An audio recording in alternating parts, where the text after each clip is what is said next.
እኔ የምጠይቀውን ደግሞ እንዳሌለ ነገር ወይ ካለ ደግሞ ቀጥታ አሳየኝ። አሁን መቼም ቢሆን አብዬ መቼም ቢሆን አንግባባ እኮ ይኸውልህ ይህን ጥያቄ ለምን ልታመጣው ቻልክ ካልከኝ እኔ በራሴ ፈጥሬ አይደለም ያመጣሁት። አብ ወልድና መንፈስ ቅዱስ አሉ አይደል? በእናንተ እምነት መሰረት አብ ወልድና መንፈስ ቅዱስ አሉ። መጽሐፍ ቅዱስ አብን አንድ አምላክ ብሎ ሲጠራው አየሁኝ። ኤፌሶን 4:6 ሄጄ ሳነብ አብን አንድ አምላክ ይለዋል። አንደኛ ቆሮንቶስ 8:6 ላይ ሳነብ አብን አንድ አምላክ ይለዋል። እንዴ አልኩኝና እሺ ወልድ ሴት የተባለበት አለ ወይ ብዬ ደግሞ አንተን ጠየቅኩ። ከተባለ አንድ ጌታ ይለዋል። አንድ ጌታ ማለት ደግሞ አላህ ጌታ እሱን ታስረዳኛለህ ማለት አምላክ ነው በእናንተ መጀቀስ ብለህ የለም በለኛ መጀመሪያ የለም ካልከኝ በኋላ በቃ ኢብሮ ቀጥል። እኔ እኮ ሲጀመር ደከመኝ። በጉባኤ ሁሉ መስክሯል።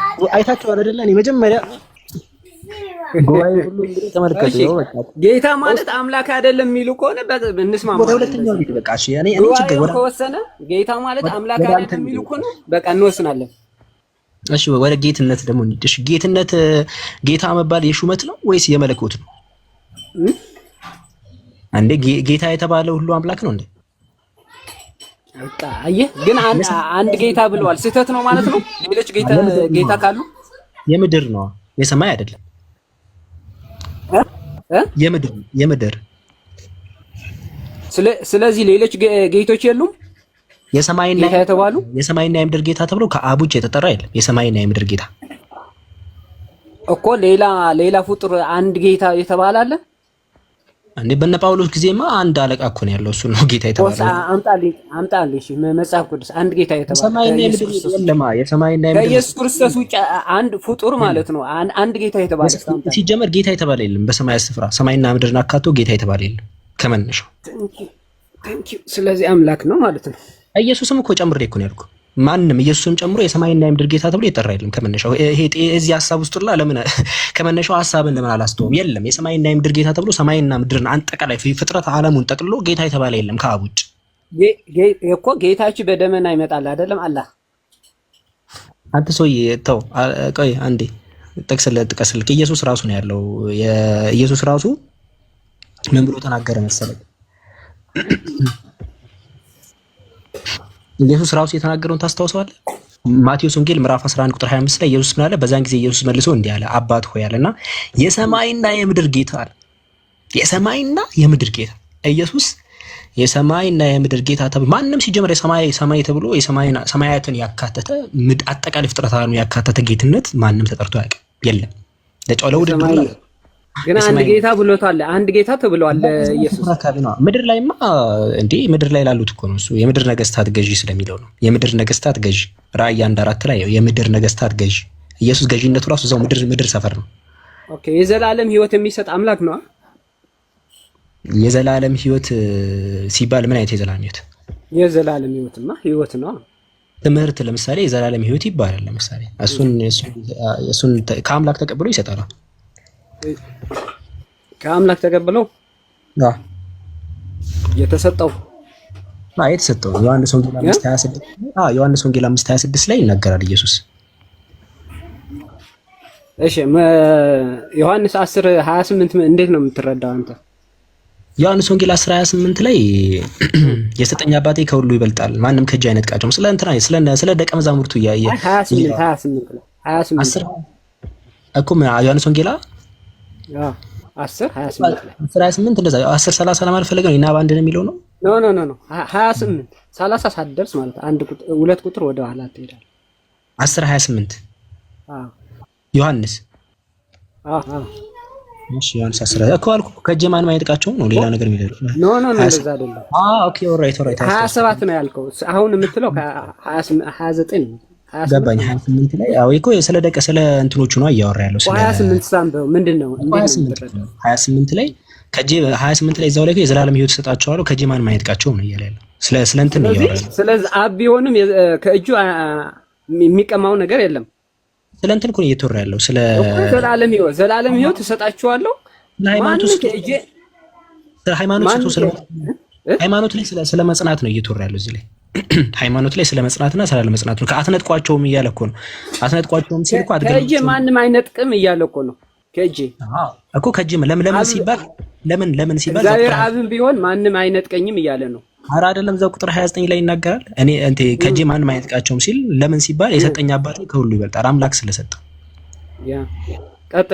ቁጥር 30 ምን ይላል እኮ? እንዴት አድርጎ ነው ሲጠብቃቸው የነበረው ነው ጥያቄው። ቁጥር 30 ምን ይላል? ከዛስ መጣና ስለ ዘላለም ሕይወት አወራና ቁጥር 30 ምን አለ? እንዴት ነው የሚጠብቃቸው የነበረው የሚለውን ነገር እኮ ኢየሱስ ላብራራልን ገርክ ዮሐንስ ወንጌል ምዕራፍ 17 ላይ ከሰጠኝ አባቴ ከሁሉ ይበልጣል ብሎ እርግጠኛ የሆነበት ምክንያት ለምንድን ነው? ዮሐንስ ወንጌል ምዕራፍ 17 ላይ ከዚህም በኋላ በዓለም አይደለም እነሱም በዓለም ናቸው አለ ኢየሱስ። እኔ ወደ አንተ እመጣለሁ ቅዱስ አባቴ እነዚህ የሰጠኸኝን እንደኛ አንድ እንዲሆኑ በስምህ እጠብቃቸው አለ። ምድር ላይ ያለው አለ ከነሱ ጋር በዓለም ሳለው የሰጠኸኝን በስምህ እጠብቃቸው ነበር አለ ኢየሱስ። ደቀ መዛሙርቱ የሚጠብቀው በአምላክ ስም ነው።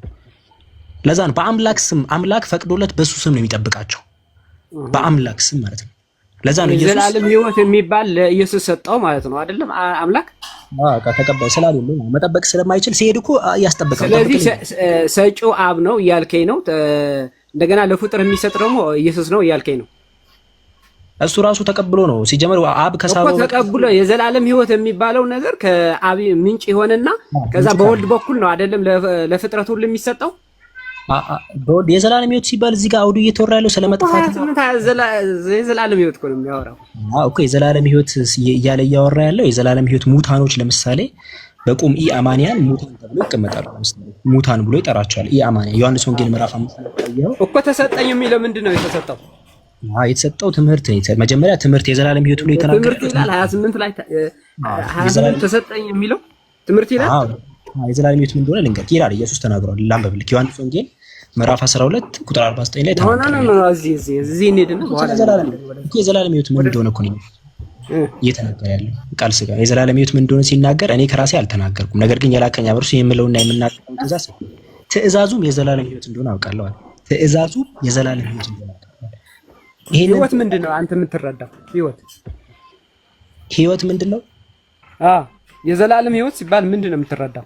የኢየሱስን ንግግር ነው ከአምላክ የሰማው ነው። የአምላክ ንግግር ነው የዘላለም ሕይወት የሚባለው። የአምላክ ለምሳሌ አንድ ሰው ቁርአንን ከተቀበለ የዘላለም ሕይወት ያለው ነው። እዚህም ጋር እንደዛ ነው። ሞትና ሕይወት እንዴት ነው? ሞትና ሕይወት እንዴት ነው? ሞት ማለት አንተን ያልተረዳው እያስረዳው ነው። እሺ ሞትና ሕይወት ምን እንደሆነ እሺ ላስረዳ አንተ ራስህ። ዮሐንስ ወንጌል ምዕራፍ 5 ምዕራፍ 5 ላይ አይ ለምን እዚህ ጋር እንጨርስም ወንድሜ እኮ ሞት ምን እንደሆነ ሞትና ሕይወት ብሎ ኢየሱስ ሲጠቀም ምንን ይያለ የዘላለም ሕይወት ተሰጣቸዋል አለ አይደለም? አይ ያስከው ነገር አትለቅም አንተ ሰውዬ። የዘላለም ሕይወት ተብሎ የሚነገር ኢየሱስ የዘላለም ሕይወት ሞት እያለ የሚጠራው እሺ ከአብ ተቀብሎ ምንድነው የሚሰጣቸው? የዘላለም ሕይወት ምንድነው ላንተ? እሺ ንግግሩን ከአምላክ ሰምቶ የሚያስተላልፈው ንግግር ነው። እሱን ነው የዘላለም ሕይወት ብሎ ኢየሱስ የሚጠራው። ማስረጃ እኮ ሰጠሁት። ማስረጃ ትፈልጋለህ? ገስት ማስረጃ ንግግር ነው እንጂ ምንም እንትን የለውም እያልከኝ ነው። የዘላለም ሕይወት እሰጥሃለሁ ብሎ የሚናገረው ንግግሩን ነው። ለዛ ደግሞ ተናግሯል። ዮሐንስ ወንጌል ምዕራፍ 12 ላይ አንብብ። አንተ አታነብም እኮ ለዛ ታነባለህ፣ ግን አውቀን የምጠም ከእጄ ማንም የሚወስደው የለም የሚለውሳ አታስቷቸው ማለት ነው። ለምሳሌ እንትናን አስተውታል አይደል? ይሄ ይሁዳ እኮ ሳተ እኮ በገንዘብ ሄዶ ሳተ። ስለዚህ የዘላለም የሰጠው ኢየሱስ ክርስቶስ ማንም ከእጁ የሚወስድ የለም እያለ ነው አይደለም? ምክንያቱም በአምላክ ስም ስለሚጠብቃቸው ዮሐንስ ወንጌል ምዕራፍ 17 ቁጥር 11 ላይ በአምላክ ስም ስለሚጠብቅ በሱ ስም አይደለም። ኢየሱስ ስም አቅም የለውም እነሱን የመጠበቅ በአምላክ ስም ነው። የአምላክ ስም ነው አቅም ያለው። በስምህ እጠብቃቸው ነበር አለ ኢየሱስ። የዘላለም ይሰጣቸዋል እያለ አቅም የለውም። አይተዋል። አምላክ አንተ ካስተነተንከው አምላክ ያስጠብቃል። ከዚህ በኋላ በዓለም አይደለም አንተ ጠብቅልኝ ያለ እኮ ነው። ልክ እኔ አሁን ዕቃ ሳስጠብቅ አንተ ጋር ለምሳሌ ዮሐንስ አንድ ከዛ በፊት እኮ ዮሐንስ አንድ እዚህ ጋር አምላክ ያስጠበቀው ኢየሱስ ነው አይደል?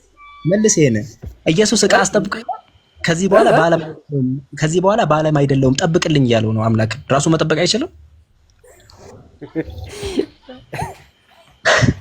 እሱ ነው ያለው። ይኸው ከዚህ በኋላ በዓለም አይደለሁም እነሱ በዓለም ናቸው፣ እኔ ወደ አንተ እመጣለሁ። ቅዱስ አባት ሆይ እነዚህን ጠብቅ፣ በስምህ ጠብቃቸው አለ። ከነሱ ጋር ሳለሁ በስምህ ጠብቅ ነበረ። በቃ እኔ ጠብቅ። ስንት ነው ዮሐንስ 17 ነው። ከጥፋት ልጅ በቀር ማንም አልጠፋም አለ። ቀደም እየነገርኩ ስለ ጥበቃ ነው የሚወራው። ስለ ዮሐንስ ስንት ነው? ወይ አንዴ አረት ሳይገባ አንዴ እቺ ፓርት ለእንትን ልበልክ። እዚህ ጋር ስለመጠበቅ ሲያወራ ከእጄ ማንም አይነጥቃቸውም ብሎ ከተናገረ በኋላ ኢየሱስ እዚህ ጋር ሲናገር ካየኸው ጠበቅኳቸው አለ። መጽሐፉም እንዲፈጸም ከጥፋት ልጅ በቀር ማንም አልጠፋም፣ ይሁዳ በቀር ማንም አልጠፋም፣ ማንም አልተነጠቁም ነው እያለ ያለው። ግን አሁን ጠብቅልኝ እያለ ነው። በቃ ልሄድ ነው አንተ ጠብቅልኝ እያለ ነው ኢየሱስ። መጠበቅ አይቻልም። አምላክ በሁሉ ቦታ ጠባቂ ነው። ኢየሱስ ግን መጠበቅ ስለማይችል ጠብቅልኝ ያለ ነው። ልሄድ ነው ጠብቅልኝ ያለ ነው። በጣም ያሳዝናል። ይሄ ወንድሜ ይሄ በስጋ ነው እንደሚሞት ነው እየነገረ አብሮት የለም አይጠብቅም። ስጋው ነው እያወራ ያለው እዚህ ጋር እኮ በመንፈስ የዘላለም ህይወት እኮ ነው የሚሰጠው። ስጋው ነው እያወራ ያለው እዚህ ጋር የዘላለም ሰጣችኋለሁ እያለ ወንድሜ ጠብቅልኝ ያለ ነው።